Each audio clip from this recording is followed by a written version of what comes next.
Hello বন্ধুরা, সবাইকে স্বাগতম জানাই চ্যানেলের আরো একটি নতুন ভিডিওতে।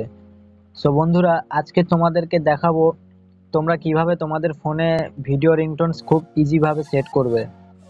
এর আগে হয়তো তোমরা অনেক কটা অ্যাপ ইউটিউবের ভিডিও দেখেছো, ডাউনলোডও করে থাকবে হয়তো। সেগুলো একটা বেসিক প্রবলেম রয়েছে, যেগুলোতে দেখবে তোমাদের কল আসলে অনেক প্রবলেম হয়, অনেক সময় দেখবে হ্যাং করে, ফোন অনেক সময় রিসিভ হতে চায় না, অনেক লেটে রিসিভ হয়। আজকের এই 2022-এ তোমাদের একটা লেটেস্ট অ্যাপ দেখাবো, যেটা তোমরা যদি ভিডিও রিংটোন সেট করো সেটা কিন্তু কোনো প্রবলেম তোমাদের ফেস করতে হবে না, খুব ইজিভাবে তোমরা এটাতে কাজ করতে পারবে। তো সেই অ্যাপটা কিন্তু প্লে স্টোরে অ্যাভেলেবেল রয়েছে। এই যে দেখতে পাচ্ছ VYNG, এই অ্যাপটা তোমরা সিম্পল প্লে স্টোর থেকে ইনস্টল করে নেও তোমাদের ফোনে।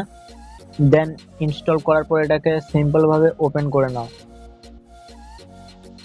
তোমাদের ওপেন করলে হয়তো ফোন নাম্বার দিয়ে ভেরিফাই করতে বলবে, তোমরা করে নেবে। তো তার ইন্টারফেসটা খানিকটা এরকম হতে। তো এখানে নর্মালি কি করবে, এইখানে একটা 3 ডট অপশন রয়েছে, এটা টাচ করলে দেখতে পাচ্ছ এইখানে your caller ID, video ringtone, call message, call reason, এখানে অনেক কটাই অপশন রয়েছে। তো মেন আমাদের যেটা লাগবে সেটা হচ্ছে সেকেন্ড অপশনটা, দেখতে পাচ্ছ ভিডিও রিংটোন।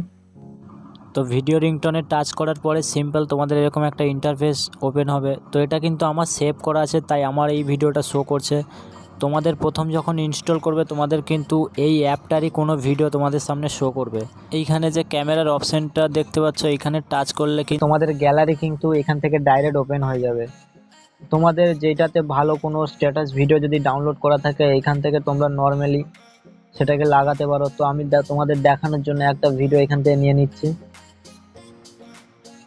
দেখতে পাচ্ছ এখানে কিন্তু আমার একটা ভিডিও, এই ভিডিওটাকে আমি তোমাদের দেখানোর জন্য নেব। ভিডিও লাগানোর পরে তোমাদের ডিসপ্লেতে এরকম একটু শো করবে। তো এখান থেকে দেখতে পাচ্ছ ভিডিওটা কত সুন্দর লাগছে। এরকম যদি ভিডিও রিংটোন তোমাদের ফোনে ওঠে তাহলে দেখতে কতটা সুন্দর লাগবে আইডিয়া লাগাতে পারছো। তো এরকম আমি সাউন্ডটা শোনাতে পারছি না, কারণ অলরেডি যদি কপিরাইট চলে আসে প্রবলেম হয়ে যাবে। তো তাড়াতাড়ি যাও, প্লে স্টোরে অ্যাপটা রয়েছে, তাড়াতাড়ি ডাউনলোড করে ইনস্টল করে নাও। দেখা হচ্ছে পরের ভিডিওটা যদি ভালো লাগে, হেল্প হয়ে থাকে তো অবশ্যই একটা লাইক করে দিও।